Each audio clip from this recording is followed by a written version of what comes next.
In the Department of Defense authored summary of the National Defense Strategy of the United States for 2018, Secretary James Mattis quite succinctly sets out the challenges and goals of the U.S. military in the immediate future. He acknowledges that the U.S. had become far too focused on counter-insurgency over the past 2 decades, but he seems to miss the causation of this fixation in the first place. The United States engaged in costly and unnecessary wars, and when these wars were easily won on the immediate battlefield, the unplanned for occupations led to guerrilla insurgencies that a conventional military is ill-prepared to confront. The U.S. military and the defense industry were forced to find ways to adapt tactics and equipment to this new kind of conflict, thus shifting the main effort away from fighting conventional wars against peer adversaries. Meanwhile, the U.S. political and military leadership, without recognizing and acknowledging its failures, has unfathomably declared that the U.S. is now in an acute period of strategic competition with the other 2 strongest world players. The current situation can be traced back to a global power vacuum created with the collapse of the Soviet Union in December of 1991. Just scant months prior, the United States deployed military forces to Saudi Arabia as the backbone of an international coalition to confront and reverse the Iraqi invasion of Kuwait. This resulted in Operation Desert Shield, the greatest deployment of combined military forces on the part of the U.S. military since the Vietnam War. The conventional military power utilized by the U.S. was greatly effective. The first post-Cold War military humanitarian intervention conducted by the U.S. was the Yugoslavian civil conflict interdiction of 1995. At the conclusion of the U.S. intervention in the Balkans, which included the deployment of U.S. ground forces as part of multiple NATO-led operations including Operation Joint Endeavour, Operation Joint Guard, and Joint Forge in Bosnia-Herzegovina, and the Kosovo Force KFOR, the United States would de facto create the statelet of Kosovo. Although the U.S. military leadership was pleased with the performance of its legacy armored vehicles and weapon systems in both Operation Desert Storm and Operation Joint Endeavour, it was not satisfied with the amount of time required to deploy large combined arms units via available sea lift and airlift capacity. The complex logistics involved in mobilizing and moving heavy armored units does not lend well to rapid deployments. The desire to streamline U.S. military logistics and to create a fighting force that was more rapidly deployable, flexible, and yet maintained the highest levels of lethality, and that leveraged advanced information technologies and communication systems led to the genesis of the Future Combat System, or FCS. Embracing the FCS concept, the Army set very high deployment goals, which would prove to be unattainable. General Eric Shinseki, then Chief of Staff of the Army, stated that the Army would strive to attain the ability to deploy a combat brigade anywhere in the world within 96 hours, a full division within 120 hours, and no less than 5 divisions in 30 days. The U.S. Army would eventually pursue the FCS program, largest defense acquisition program in U.S. military history, with a price tag of approximately $200 billion. The program was eventually cancelled in 2009. Yet its influence in transforming the U.S. Army has proven substantial. The United States military would become a force for invasion and occupation during the neocon era, spanning from 2000 to the present. By 2003, the U.S. was once again invading Iraqi territory, this time during Operation Iraqi Freedom. The Iraqi military was far weaker in 2003 than it had been in 1991. Ground operations of the invasion lasted from March the 20th until May the 1st, 2003. The initial victory was impressive, but it soon became quite obvious that there was no realistic and pragmatic plan to occupy the country and render aid to a stable and capable new government. What followed was a time of crisis for the U.S. military, when the U.S. soldiers were not greeted as liberators and a number of organized and ruthless anti-occupation insurgencies formed, some motivated by patriotism, some by tribal and religious factions, and still others by terrorist groups such as Al-Qaeda. The soldiers tasked with the occupation of Iraq were woefully unprepared for the task. Convoys and patrols were increasingly the targets of ambushes by insurgents. Light vehicles and military transports were targeted and destroyed in significant numbers, and the crews had no protection from weapons ranging from small arms and RPGs to extremely powerful improvised explosive devices, or IEDs. The answer was to add armored protection to all existing vehicles, whether they be HMMWVs or the LMTVs and HEMMTs of the logistics units. Adding armor to logistical support vehicles are not meant to see frontline combat greatly reduced their fuel efficiency, great importance in the logistics arm, and was only accomplished at great cost. The US Army only had one armored security vehicle in active service at this time, the M1117, albeit in small numbers. The decision was made to armor the ubiquitous HMM-WV and to give it the tasks of armored patrol, internal security, and crowd control vehicle.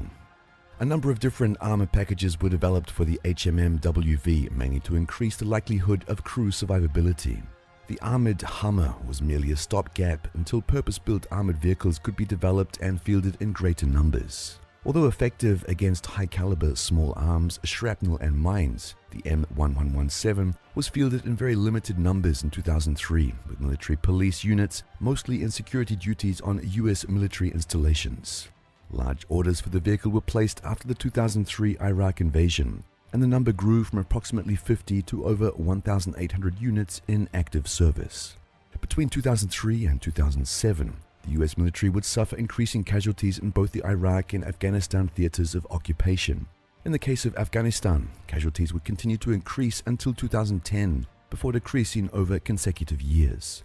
Most of these casualties were the result of ambushes with IEDs. Such attacks increased sixfold from 2003 to 2007. The DoD would award billions of dollars in contracts for mine-resistant ambushed protected vehicles, or MRAPs, between 2003 and the present. Total acquisition costs of the various MRAPs ordered and put into service conservatively exceeds $45 billion. The US military has no less than 7 types of MRAPs in service as of today, more than any other nation by far.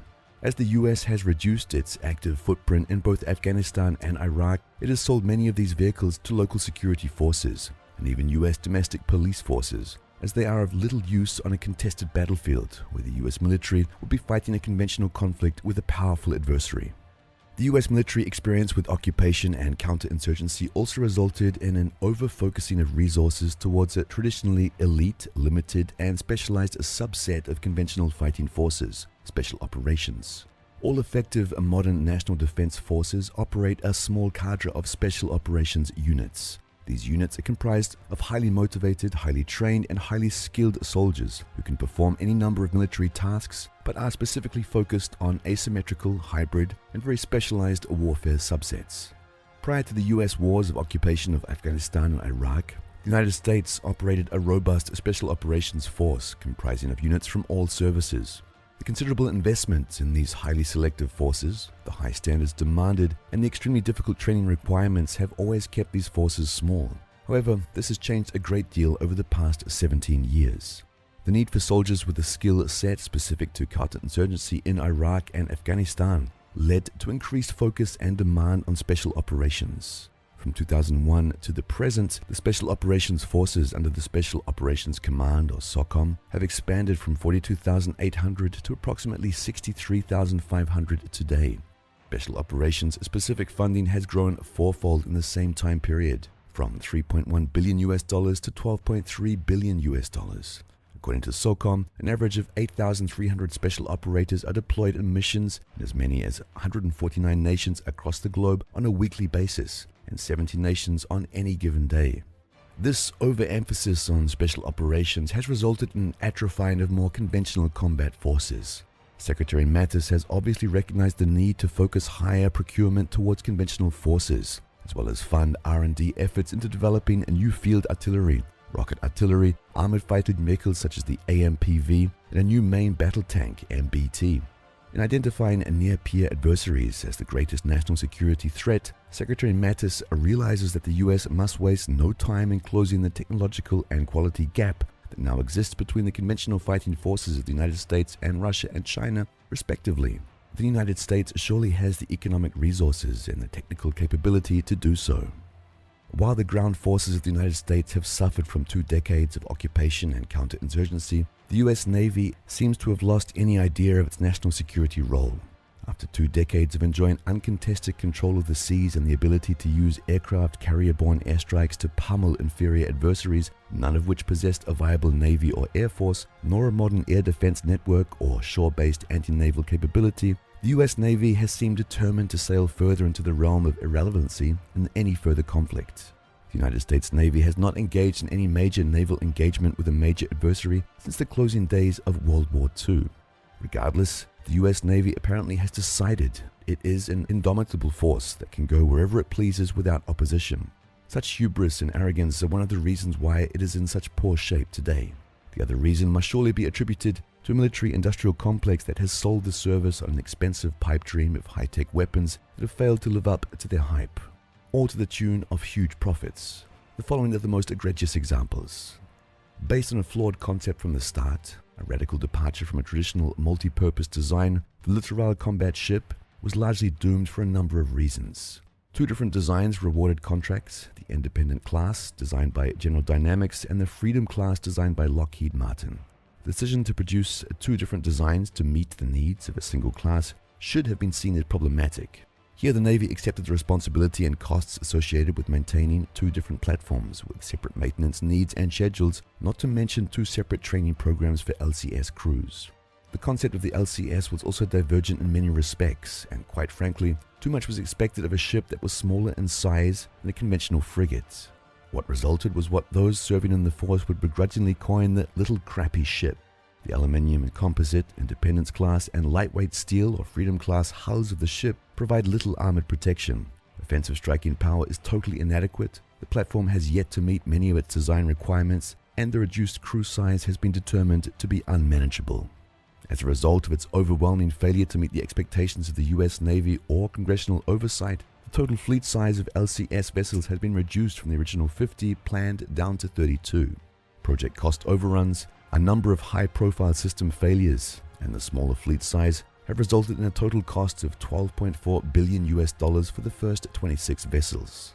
The US Congress capped the per-unit cost at $480 million per ship, bringing the theoretical total cost to $15.5 billion, all for a ship that has a minimal chance of surviving most modern naval combat scenarios.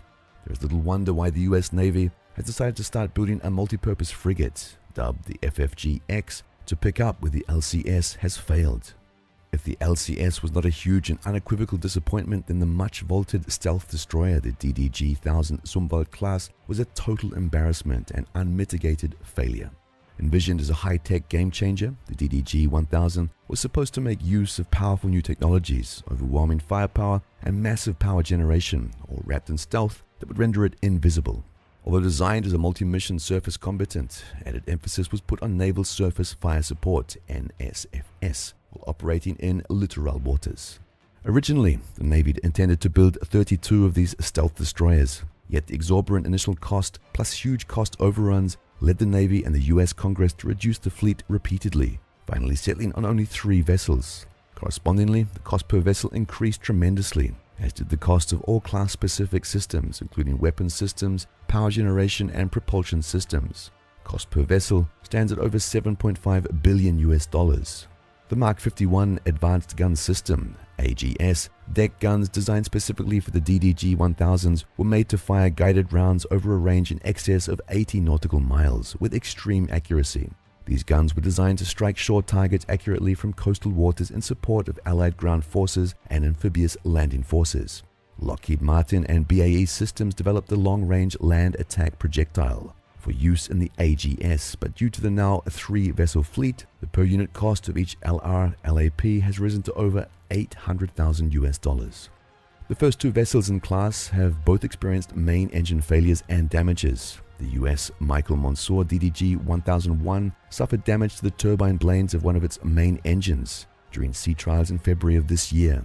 The MT-30 engine will have to be replaced at a cost of $20 million.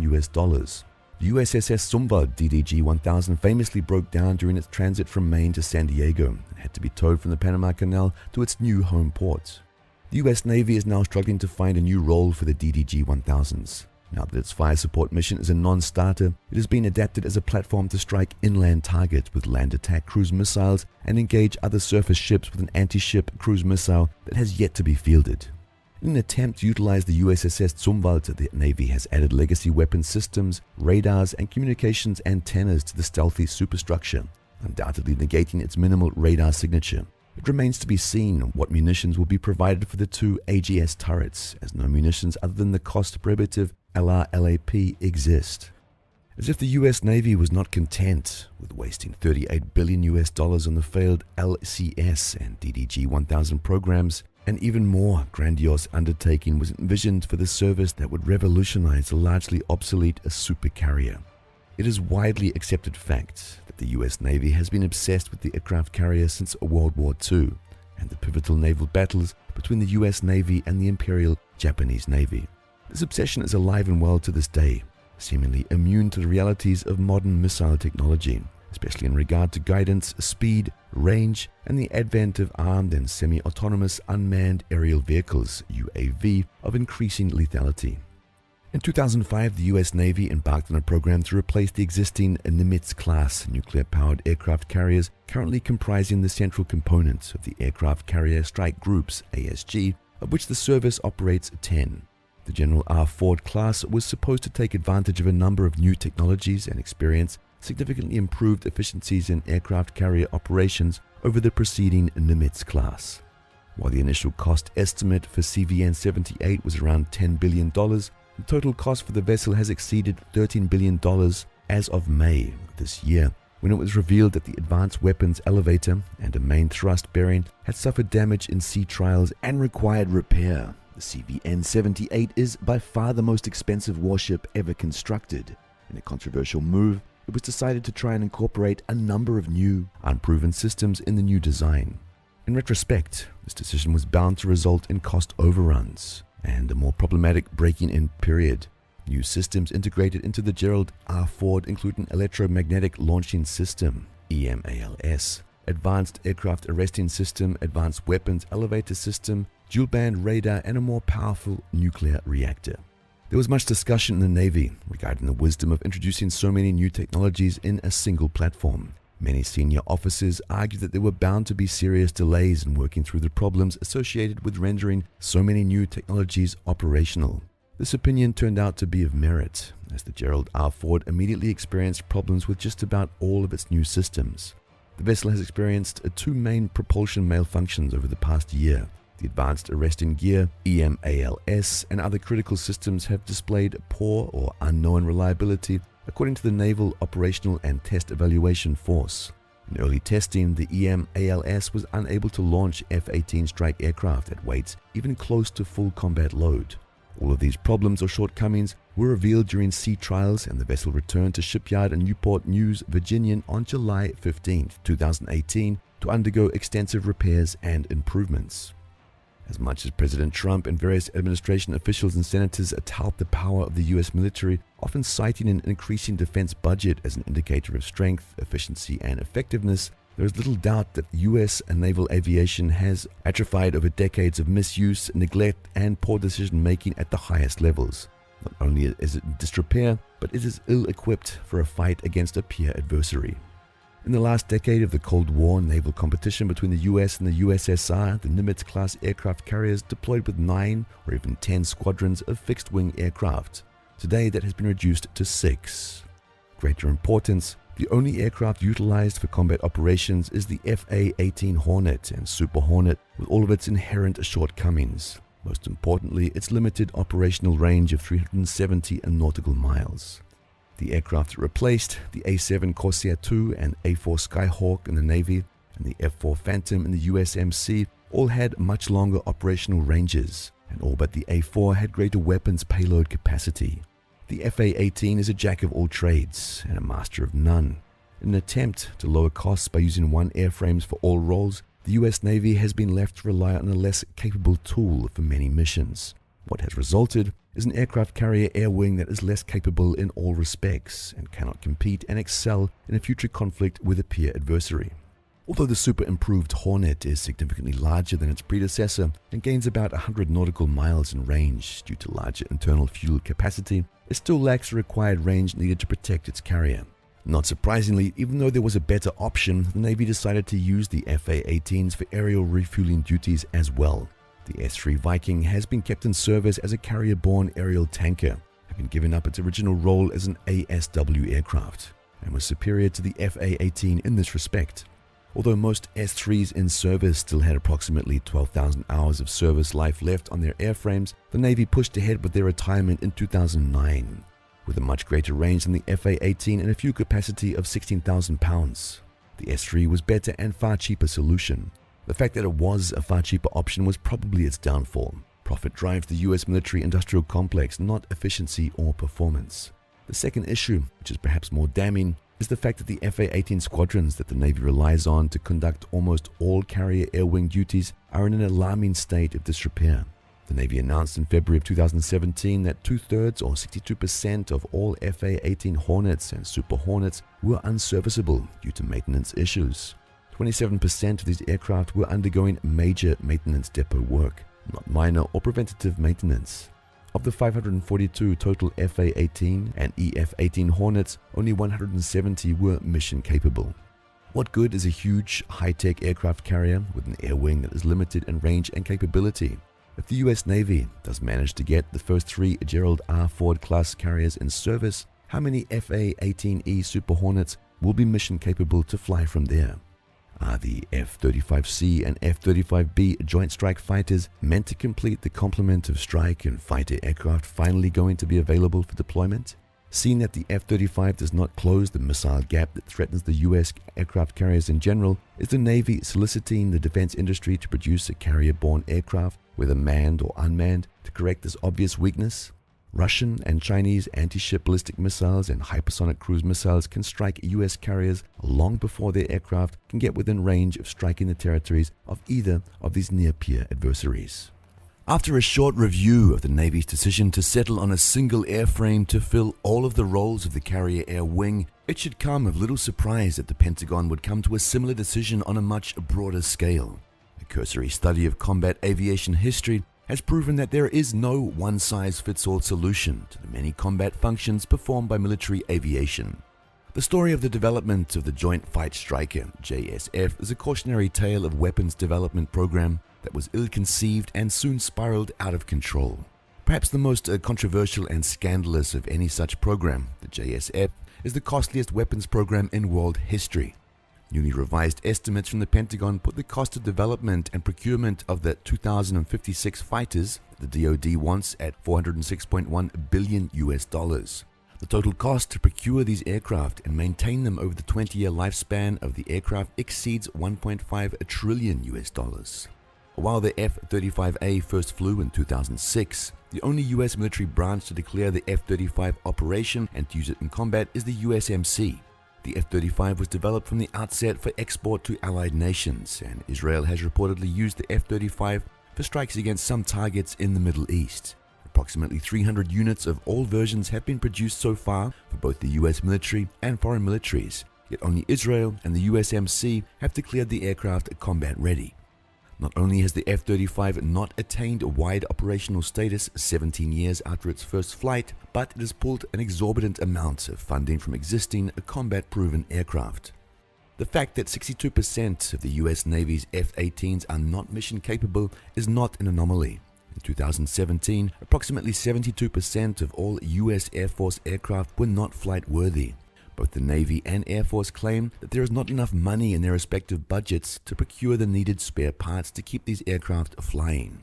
One would wonder that if this is the case, why tens of billions of dollars are being poured into new aircraft when existing fleets are being left in disrepair. While the Army has made some progress in procuring the first of the 49,099 Joint Light Tactical Vehicles it wants, it is far behind in all other armored vehicle procurement and development programs. BAE has delivered the first batch of 29 AMPVs to the US Army for extensive testing before the decision can be made to start low-rate initial production. The Army wants at least 3,000 AMPVs of 6 different main variants to replace the thousands of M113 armored vehicles still in service. The M113 first saw service in 1962, and a replacement for the vehicle has been required for decades. Defense Secretary James Mattis made it crystal clear in his national defense strategy that the US must rebuild its conventional warfare capabilities. The US Army's proposed 2019 budget lays bare the new priorities of a service facing a major transition in priorities. Procurement of tracked combat vehicles, as well as artillery rounds, rockets, and missiles account for much of this latest budget request. Procurement is up by 18.4% over the previous year, with procurement of weapons and tracked vehicles up 84% over the previous year. As the US Army attempts to rebuild its aged and depleted armored brigade, combat teams, and conventional rocket artillery, The US Navy and Air Force are facing their own challenges. The Navy finds itself in a position that is far from enviable, but it was very easy to predict. Having dumped $38 billion into two failed new classes of warships and a further $13 billion into a new aircraft carrier that will likely not become operational until 2022, the service is currently in the process of realigning its priorities. The service is struggling to procure the new Virginia-class SSN and Columbia-class SSBNs that are required to ensure the viability of the nation's nuclear deterrent triad well into the foreseeable future. These defensive weapons programs, which are integral to U.S. national security, could have benefited greatly from the $51 billion wasted on the LCS, DDG-1000, and the Gerald R-4 programs. Russia and China have spent the same time wasted by the US Navy on updating and modernizing their own submarine forces, chiefly their ballistic missile submarines. If one had to identify the main reason behind the utter failure of the US political establishment and military leadership, both civilian and in uniform, to identify and prioritize weapons programs and procurement that was truly in line with the national defense needs of the country, it would be the institutional corruption of the US military-industrial complex. Massive defense budgets do not lead to powerful military forces nor sound national defense strategy. The United States is the most glaring example of how a nation's treasure can be wasted, its citizens robbed for generations, and its political processes undermined by an industry bent on maximizing profitability by encouraging and exacerbating conflict. President Donald Trump was very proud to announce the largest US military budget in the nation's history last year. The United States spent no less than $874.4 billion. The declared base budget for 2017 was $523.2 billion. Yet, there are also the overseas contingency operations and support budgets that have to be considered in determining the total cost. The total DoD annual costs have doubled from 2003 to the present. If there is sufficient political will to work against the military-industrial complex in the interests of true national defense and fiscal responsibility, the U.S. Department of Defense will be able to rectify the current endemic problems by taking the following steps. Abandon the obsession with counter-insurgency and occupation and realign the focus of the Army on the defense of a homeland and a handful of historical allies. Rebuild the Army as a lean and well-equipped conventional fighting force. The focus should be on defense of the nation's own territories, while also safeguarding the economic interests and maritime trade lanes that are the lifeblood of any nation. All legacy systems that have proven capable and efficient on the modern battlefield should be refurbished and upgraded to the most modern standard. The M2 Bradley modernization program should be continued, and the AMPV program given increased priority so that the thousands of M113 vehicles can finally end their 56-year tour of duty. MRAP inventories should be reduced to the very minimum, and all surplus units sold off to recoup some of the expense incurred in their procurement, and the money directed into offsetting procurement costs of new AMPVs and JLTVs. The JLTV platform is a modular, easily upgradable light tactical vehicle that can be tailored to fit the mission. Although most units should be the basic utility variant, many will need to be acquired to fill the roles light armored reconnaissance, armored security, convoy security, and light special operations vehicles. An airdroppable airborne armored fighting vehicle should be developed based on the JLTV. The US Airborne Forces have lacked any real armored fighting vehicle that can accompany them in parachute operations since the M551 was retired in 1996. Of greatest importance is the rejuvenation of the armored and mechanized units of the US Army. The M1126 Stryker family of wheeled armored vehicles cannot bear the weight of a conventional conflict with either Russia or China. The M1A2 SEP V4 MBT upgrade, including the addition of the Trophy APS, should be afforded adequate funding, yet the greatest need of the Army is the replacement of the M113 in combat units. The US Army's proposed 3,000 unit procurement of AMPVs is a good start. The artillery arm of the US Army must gain attention it has lacked since the dissolving of the Soviet Union and the success of Operation Desert Storm. US military planners and the leadership of the DoD must realize the continued importance of both conventional and rocket artillery on the modern battlefield. The US Army only operates two self-propelled artillery systems, the M109 Paladin and the M270 MLRS. This is not necessarily a bad thing as long as both systems are maintained, upgraded, and fielded in sufficient number.